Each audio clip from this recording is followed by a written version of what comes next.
Hi, welcome back. Today we're going to start off with Psalms 19 and 14.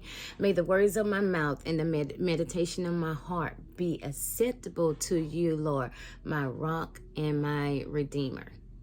And like I said, I say that for me. And you guys also can start saying that, because I want the things that's in me to line up basically to what he's saying. I want to make sure everything that I'm speaking, whether it's here or at work or wherever the case may be, I want it always to be acceptable and that he knows my heart. But today I just want to talk about never seeing the righteous forsaken or his seed begging for bread. I have been going through, like, seriously. I had COVID in February, and for some reason it just wanted to linger and linger. Even now for this week, it is August, and every now and then I'll get back sick. They're saying that it's chronic COVID or whatever, but I can go to work some days, but when I get sick, it's usually lasts a week or 3 to 4 days, and it's still like flu symptoms. So with that being said, the previous months that I missed a lot of days. And for me and many of you guys, we all live and work pretty much paycheck to paycheck, and it may not, but I'm just saying, for me, this is my journey. I'm just letting you know. And I'm my main sole provider of this household, and plus I had additional like I had POA over my niece kids, and it was just a lot going on. Even though I know that it was distractions, I know that I was doing the right thing. I'm still human, and I'm still figuring this walk out as well, with asking questions, still talking to God and stuff like that. But some stuff can get so overwhelming that you don't know what to do, or you don't know if he's listening.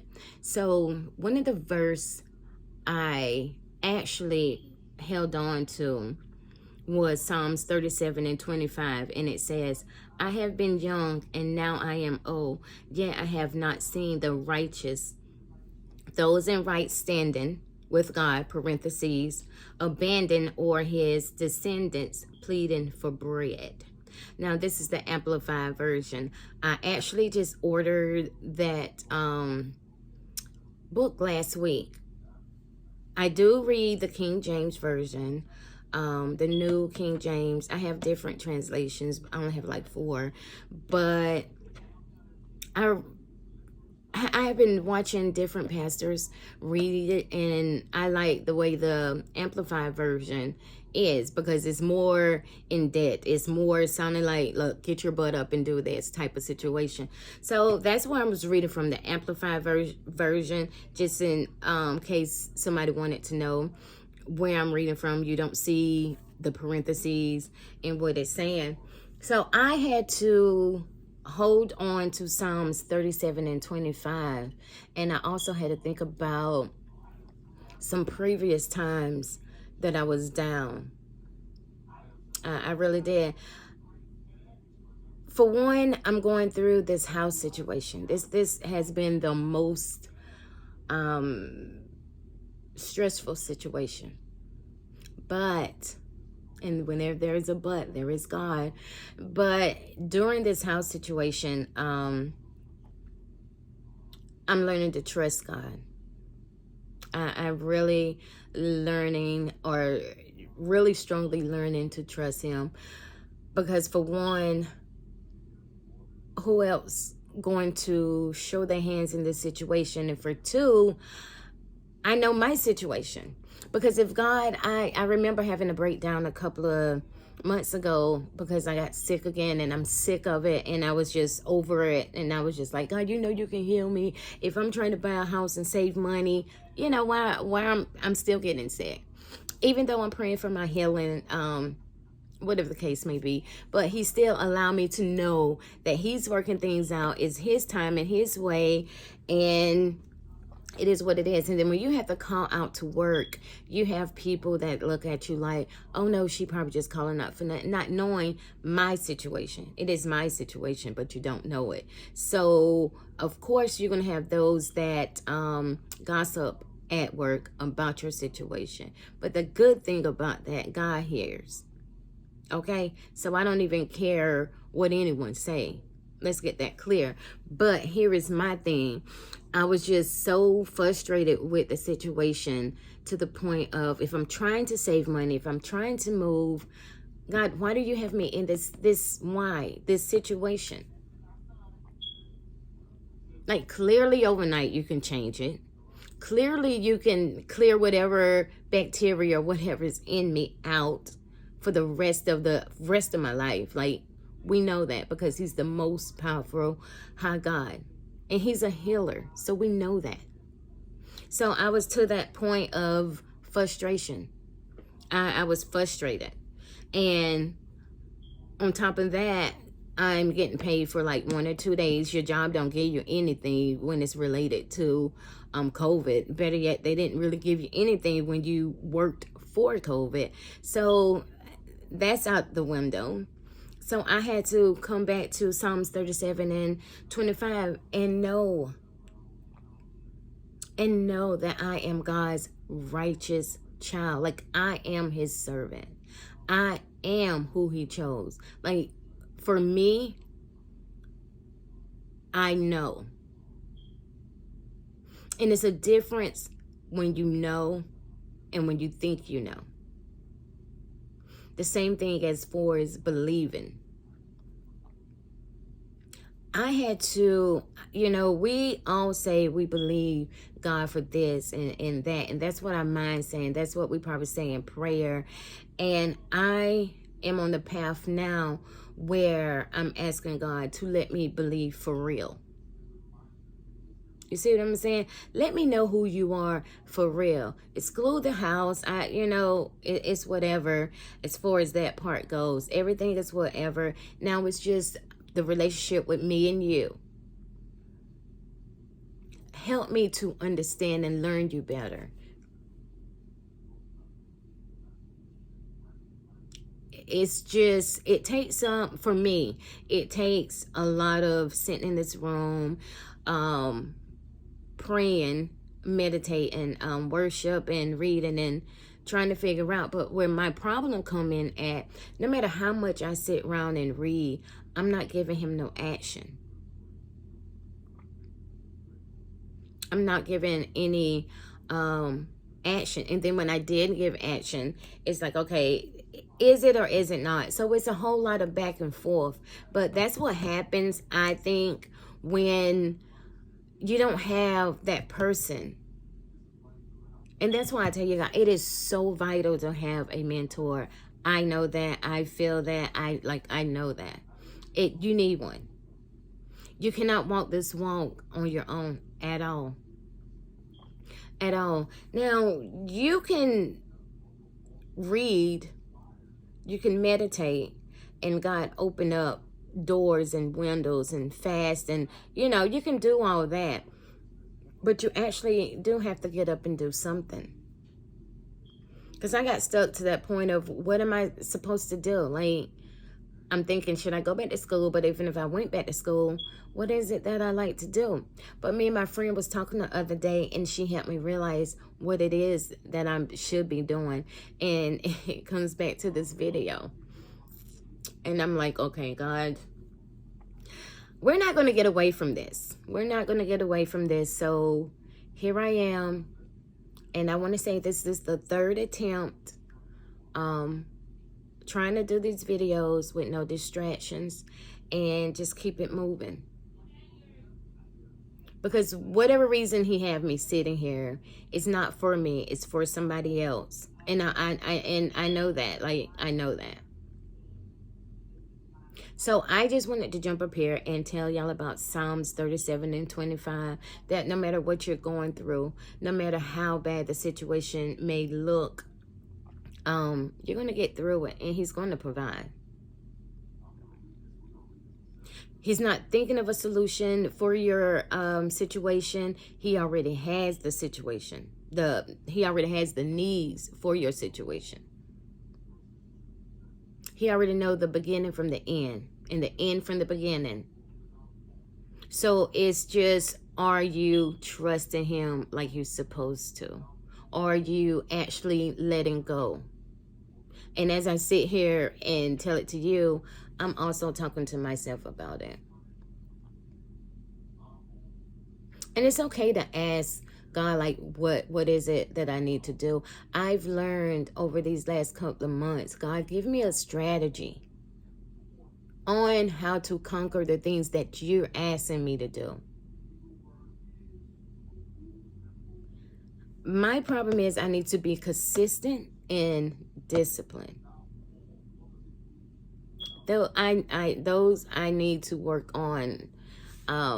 He can help you. Yes, he's going to help you, but there's some things you also have to put into play for yourself.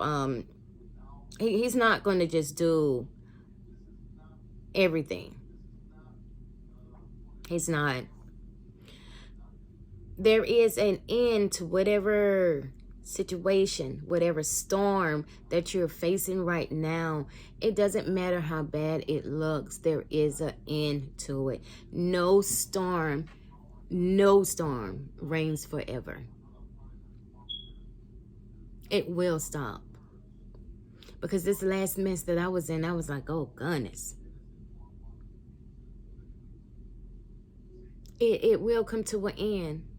But here's the thing, while you're in the storm, while God is, which I'm going to do a video on God being quiet in my situation. But here is the thing, when God is so quiet in any situation, but I'm going to say in my situation, even though I'm hanging on to, he doesn't forsake the righteous. Even though I'm hanging on to, he will never leave me, forsake me. He'll supply all my needs. Even though I'm holding on to all his promises.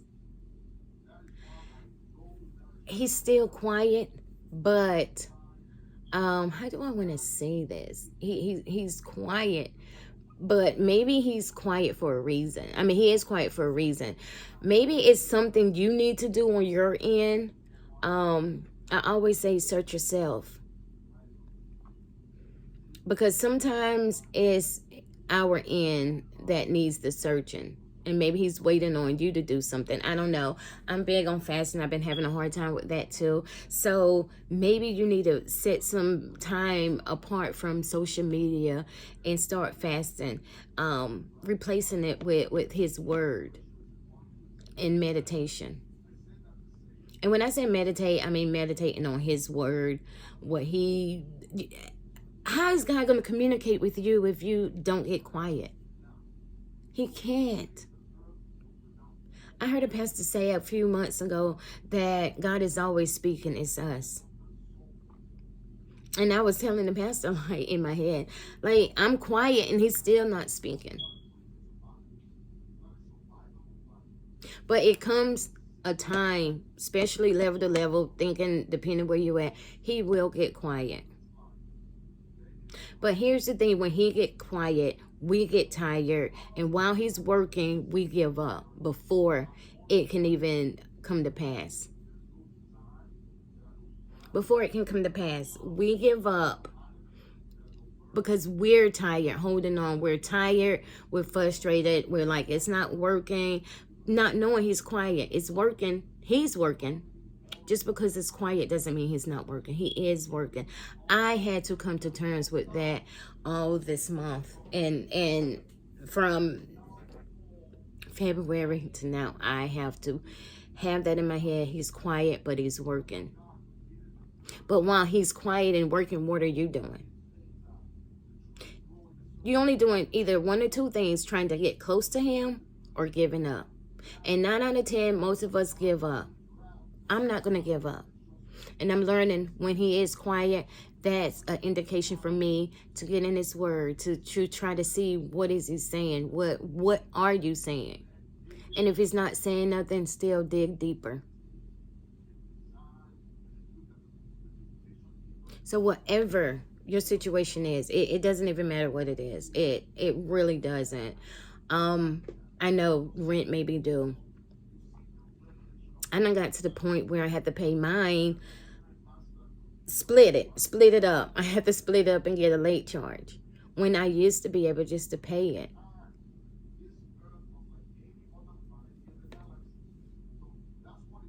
My daughter's car, somebody tried to break in and messed up the whole steering wheel thing. For whatever reason, you know, people just do stupid stuff. But still, I was a little frustrated because that's more money. And we had just brought the car, so she wasn't going to be able to drive it right now because she didn't have her permits yet or try to drive it. So it was no point in putting full coverage on it. So we just did liability. And that had me frustrated. Like, you know, you take 10 steps forward, it's like 50 back. And having to figure that out. But I don't have to figure it out, really, because I'm taking it to God. And however he sees fit to bless it to get fixed, that's what it is. So it's not like you're the only ones going through something. You don't know what other people are going through. So that's why it's so vital to hold on to his word, because his seed will not be begging for bread. Like being in this apartment is like, God, I'm not going to keep on doing this. I feel like I'm begging. And you said in your word, I have not seen the righteous forsaken or his seed begging for bread. God don't want you to beg. He wants you to trust him. And trusting him, depending how you grew up, you know, some people have faith just out of the world and trust out of the world. Those things I had to learn and still learning. But the thing is, nobody can ever take away the experience that I have already encountered with God from the past up until now, no matter how hard I went through this situation that I'm going through. So I just don't want you guys to give up. Just always read, meditate on, if you don't get number one scripture, and just meditate on it that fits your situation, and keep saying it out loud whenever those thoughts come up about giving up, about we're about to be put out of this house, or you don't have any food in your refrigerator. God said he'll supply all your needs. Anything else he give you other than that is a blessing. He said your needs, not your wants.